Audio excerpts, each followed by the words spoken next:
તમે ગુજરાતમાં 30 વર્ષથી સત્તામાં છો તો તમારા મોઢે કોંગ્રેસનું નામ કેમ લેવું પડે છે? તમે એવું માનો છો કે કોંગ્રેસમાં ડખા છે? તમે એવું માનો છો કે કોંગ્રેસમાં અત્યારે કોઈ, તમે જો આવી બધી વાત કરીને લોકોને સંબોધન કરતા હોય તો તમે ફક્ત તમારા કરેલા કામોની વાત કરો ને, તમે બીજા પક્ષની શું કામ વાત કરો છો? તમારે તો કોઈની વાત કરવાની જરૂર જ નથી.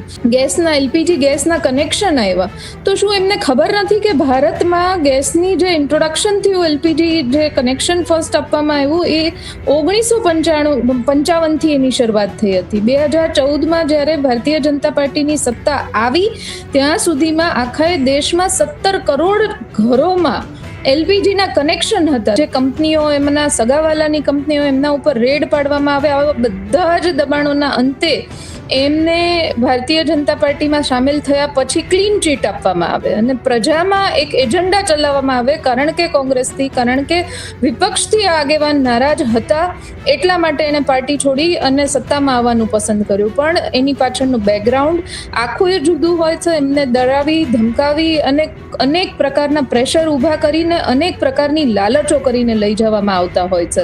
જે પેડ આખા કેમ્પેન ચલાવી રહ્યા છે માનનીય રાહુલ ગાંધીજી, જે અત્યારે વિપક્ષના નેતા છે, એમને પપ્પુ સાબિત કરવા માટે કેટલા કરોડો એજન્સીને ખર્ચ્યા છે, કેટલા કરોડો રૂપિયા ચૂકવ્યા છે.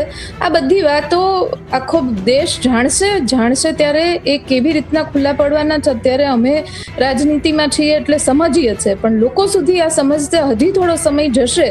પણ એનાથી સચ્ચાઈ નથી છુપાતી. એટલે જગદીશભાઈ જે બધી વાતો કરે છે એ ઉપર કદાચ પોતાને ચમકાવવા માટે કે હું પણ આવી રીતના ભાણીને મારી રાજનીતિ ઉજળી કરું, કારણ કે CR પાટીલના લેવલ સુધી હજી પોતે પહોંચી નથી શક્યા એટલે ફ્રસ્ટ્રેટેડ છે, સમજી શકાય. પણ એના માટે થઈને ઇતિહાસને ખોટો ઠેરવે એ તો કોઈ પણ હદે વ્યાજબી નથી. જી નીલમબેન. નમસ્કાર, હું નીલમ ખારેચા. આપ જોઈ રહ્યા છો મહામંથન મંતવ્ય ન્યૂઝ અને આપણી સાથે આજે જોડાયા છે કોંગ્રેસના નેતા જેનીબેન ઠુમર. જેનીબેન, આપનું સ્વાગત છે અમારા પ્લેટફોર્મ પર. નમસ્તે નીલમબેન. જેનીબેન, સોશિયલ મીડિયામાં તમારી એક પોસ્ટ છે તે અત્યારે ચર્ચામાં છે. ભારતીય જનતા પાર્ટી પર તમે કેટલાક નિશાન સાધ્યા છે, અલગ અલગ મુદ્દાઓને લઈને તમે વાત કરી છે. આટલો આક્રોશ અચાનકથી જેનીબેનની પોસ્ટમાં કેમ દેખાયો? શું કારણ છે? એનું એકમાત્ર કારણ નીલમબેન કે જે પ્રમાણે ભારતીય જનતા પાર્ટીના અધ્યક્ષ ગુજરાતના માનનીય જગદીશભાઈ પંચાલ, કે જેમણે ચાણસ્માના કાર્યક્રમમાં જે રીતે કોંગ્રેસને એક ટપોરી છાપ ભાષામાં જે સંબોધન કર્યું, કારણ કે સૌથી પહેલા તો મારું સ્પષ્ટ માનવું છે કે રાજકીય નેતાઓ કોઈ પણ પક્ષના હોય, એ જ્યારે રાજકારણ કરતા હોય, રાજનીતિ કરતા હોય, સર્વોચ્ચ પદ ઉપર બિરાજમાન હોય, ત્યારે એમની ભાષાની શાલીનતાની અપેક્ષા ગુજરાતની જનતા તો ચોક્કસ રાખતી હોય. રિઝલ્ટ શું આવે, પરિણામ કેવી રીતના, મતલબ ચૂંટણીઓ કેવી રીતના લડીએ પછીની વાત છે, પણ તમે કઈ ભાષામાં વાત કરી. જે પ્રમાણે એમણે રાહુલ ગાંધીને સંબોધન કરતા તમારા દાદાને પૂછો, તમારા દાદીને પૂછો, આ બધી ભાષામાં કોંગ્રેસે શું કર્યું, કોંગ્રેસમાં અત્યારે કોઈ લીડરશિપ નથી. હું એવું સ્પષ્ટ માનું છું કે તમે ગુજરાતમાં 30 વર્ષથી સત્તામાં છો તો તમારા મોઢે કોંગ્રેસનું નામ કેમ લેવું પડે છે? તમે એવું માનો છો કે કોંગ્રેસમાં ડખા છે? તમે એવું માનો છો કે કોંગ્રેસમાં અત્યારે કોઈ, તમે જો આવી બધી વાત કરીને લોકોને સંબોધન કરતા હોય તો તમે ફક્ત તમારા કરેલા કામોની વાત કરો ને, તમે બીજા પક્ષની શું કામ વાત કરો છો? તમારે તો કોઈની વાત કરવાની જરૂર જ નથી.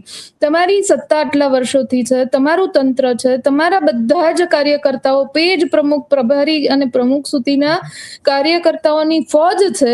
પછી તમારા ઇતિહાસ, અને એ પણ ખોટો ઇતિહાસ કે જેનું કોઈ વજૂદ નથી. એવું કહે છે કે 2014 પછી ગેસના એલપીજી ગેસના કનેક્શન આવ્યા તો શું એમને ખબર નથી કે ભારતમાં ગેસની જે ઇન્ટ્રોડક્શન થયું, એલપીજી જે કનેક્શન ફર્સ્ટ આપવામાં આવ્યું એ 1955થી એની શરૂઆત થઈ હતી. 2014માં જ્યારે ભારતીય જનતા પાર્ટીની સત્તા આવી ત્યાં સુધીમાં આખા દેશમાં 17 કરોડ ઘરોમાં એલપીજીના કનેક્શન હતા. તો આ બધું ઇતિહાસ કેમ તમે લોકોને નથી જણાવતા? તમે રાજનીતિ કરો છો, તમારી નીતિઓ સારી છે એવું તમે ડંકાની ચોટ ઉપર બોલો છો, તો તમે એને મોટી બતાવવા માટે તમે ભૂતકાળને ભૂલાવી નથી શકતા. તમે કદાચ એનો ઉલ્લેખ ન કરો, પણ આ રીતના ભાષામાં ભારતીય જનતા પાર્ટીના પ્રમુખ વાત કરે તો આક્રોશ તો વ્યાજબી છે નીલમબેન, મારું એવું માનવું છે.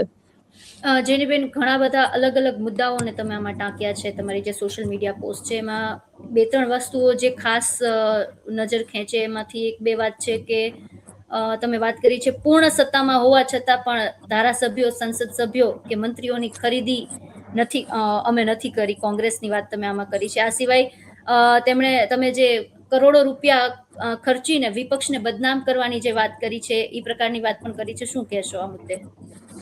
તમે અત્યારે દેશમાં જુઓ કે સંસદ સભ્ય વેચાતો મળે, ધારાસભ્ય વેચાતો મળે, બાકી બધી સ્થાનિક સ્વરાજની ચૂંટણીઓ, સ્થાનિક સ્વરાજની ચૂંટણીઓમાં તમે તમારી માધ્યમથી આખા ગુજરાતની ને આખા દેશની જનતાએ નિહાળ્યું કે જે પ્રમાણે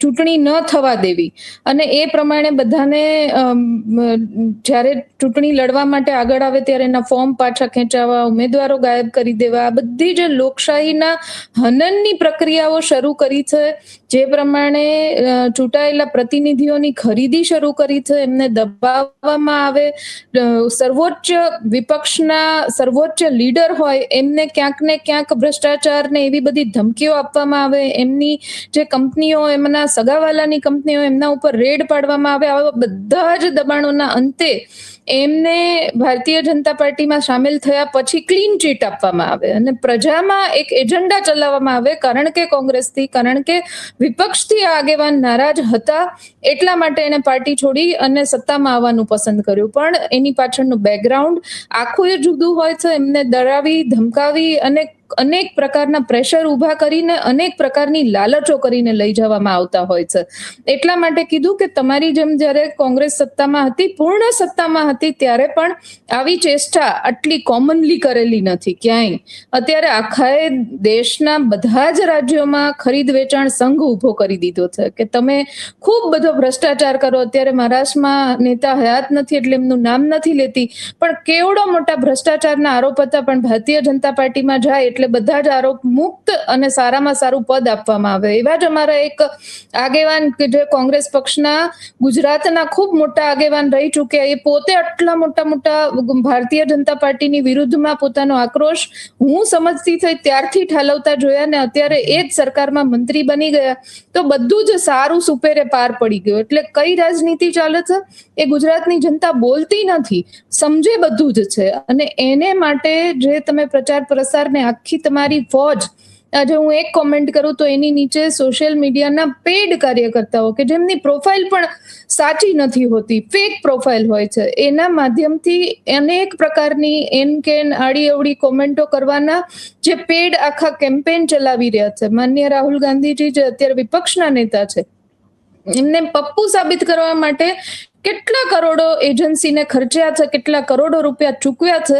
આ બધી વાતો આખો દેશ જાણશે ત્યારે એ કેવી રીતના ખુલ્લા પડવાના છે. અત્યારે અમે રાજનીતિમાં છીએ એટલે સમજીએ છીએ, પણ લોકો સુધી આ સમજতে હજી થોડો સમય જશે, પણ એનાથી સચ્ચાઈ નથી છુપાતી. એટલે જગદીશભાઈ જે બધી વાતો કરે છે એ ઉપર કદાચ પોતાને ચમકાવવા માટે કે હું પણ આવી રીતના ભાણીને મારી રાજનીતિ ઉજળી કરું, કારણ કે CR પાટીલના લેવલ સુધી હજી પોતે પહોંચી નથી શક્યા એટલે ફ્રસ્ટ્રેટેડ છે, સમજી શકાય. પણ એના માટે થઈને ઇતિહાસને ખોટો ઠેરવે એ તો કોઈ પણ હદે વ્યાજબી નથી. જી નીલમબેન.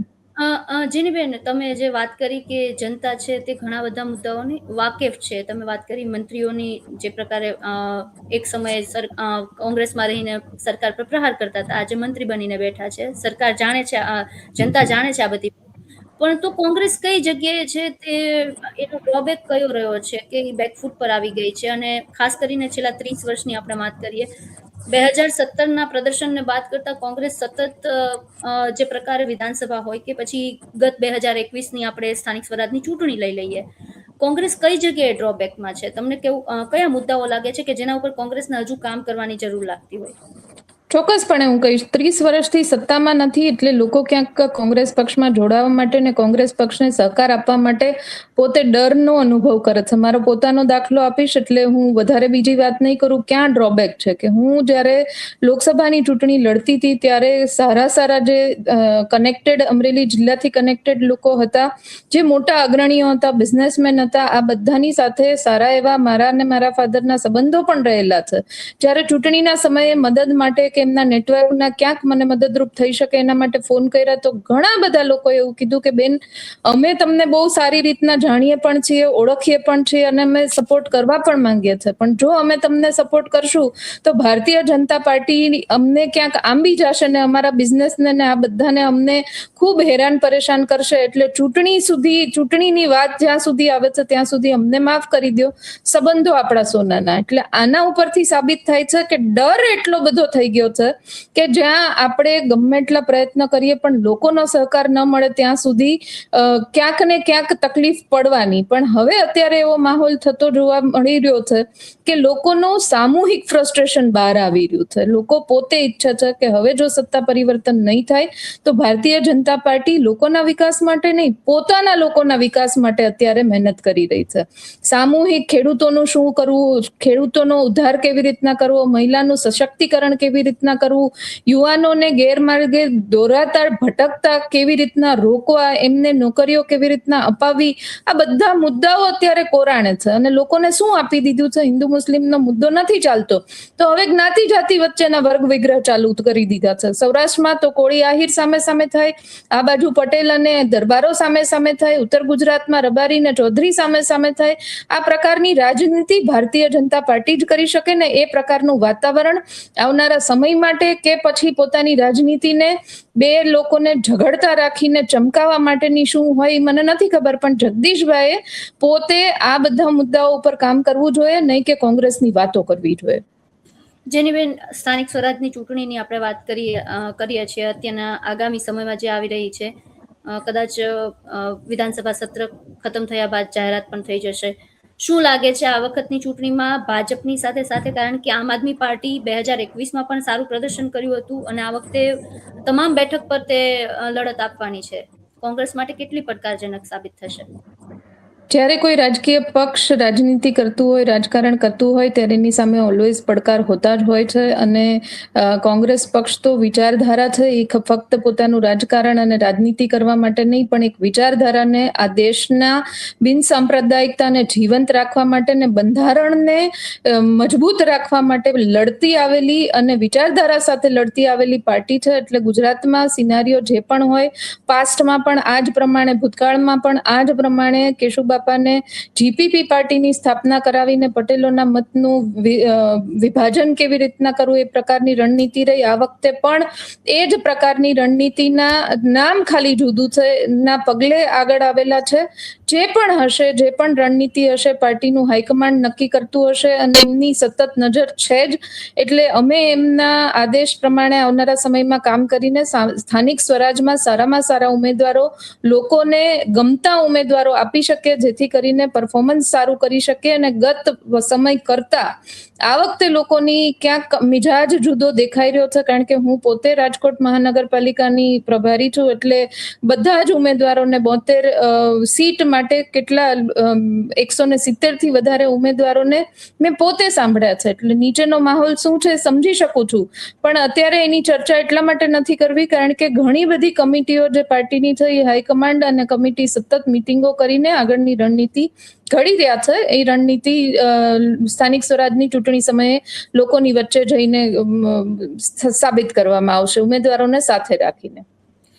મારો છેલ્લો સવાલ જેનીબેન, સ્થાનિક સ્વરાજની ચૂંટણીમાં આ વખતે કયા મુદ્દાઓ ખાસ રહેવાના છે, મતલબ ઉમેદવારોની પસંદગીમાં? અને બીજી વાત કે રાહુલ ગાંધી પણ આગામી સમયમાં ગુજરાતના પ્રવાસે આવી રહ્યા છે ચૂંટણી પહેલા, તો આ બંને વાત ઉપર આપનો વિચાર જણાવો. ખાસ કરીને ઉમેદવારોની વાત કરીશ તો હાઈકમાન્ડની સાથે સતત ચર્ચા કર્યા બાદ જે સ્થાનિક કક્ષાએ સક્ષમ ઉમેદવાર છે, જે છેલ્લા 5 વર્ષથી કે વધારે સમયથી પોતાના વિસ્તાર માટે પોતાની લડત આપી રહ્યા છે, પોતાના વિસ્તારની સુખાકારી માટે સતત લોકોની વચ્ચે રહી રહ્યા છે, લોકોને ક્યાંય પણ પડતી મુશ્કેલીઓને વાચા આપવા માટે પોતાના તમામ પ્રયત્નો હાર્યા હોવા છતાં કે જીત્યા હોવા ઉપરાંત કરી રહ્યા છે, એવા લોકોને પ્રાધાન્ય આપવાની પાર્ટીની ઉપરથી સૂચના છે. ને એવા લોકોને જેટલું બને એટલું સહકાર આપવાની પણ ઉપરથી સૂચના જે પ્રભારીઓ છે એમને અત્યારથી કદાચ આપી દેવામાં આવી છે. એટલે એની જે પસંદગી થશે એ સ્થાનિક લોકોને ગમતો ચહેરો આપવા માટેની પસંદગીને પ્રાધાન્ય આપવામાં આવશે.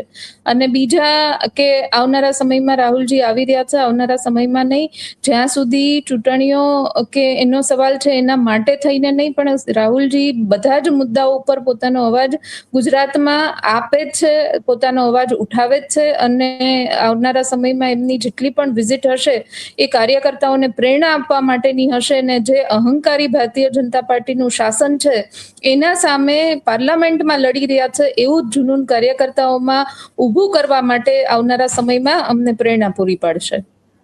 બિલકુલ જેનીબેન, અમારી સાથે જોડાયા, તમામ માહિતી આપી તે બદલ આપનો ખૂબ ખૂબ આભાર. Thank you Neelamben.